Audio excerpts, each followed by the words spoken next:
এটা নিয়ে আমি যদি 300 বছর ঘুমাই, 300 বছর পর এই 1000 টাকার মান কি 1000 টাকা থাকবে? কোথায় যাবে সেই মান?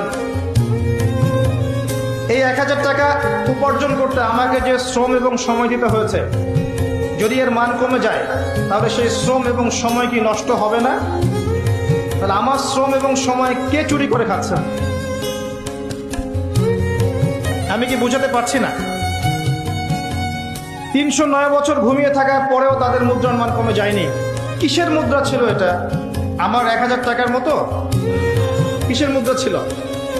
স্বর্ণের বা রৌপ্যের? আর আপনারা জানেন কিনা, বর্তমান পশ্চিমা সভ্যতা ক্ষমতায় আসার পরে তারা বাজার থেকে, অর্থনীতির বাজার থেকে স্বর্ণ মুদ্রা, রৌপ্য মুদ্রাকে হারাম করে দিয়েছে। আপনি সেটা দিয়ে ডিল করতে পারবেন। আর আল্লাহ পাকের হালালকে কেউ হারাম করলে কি হয়, আর আল্লাহর হালালকে কেউ হারাম করে নিলে কি হয়, এটা আমার চেয়ে আপনারা ভালো জানেন। যাই হোক, কিছু করার নাই, আমি জাস্ট বললাম, কিছু করার নাই আপনারা আমার, কিন্তু জাস্ট জেনে রাখা তো ভালো, জানা ভালো না?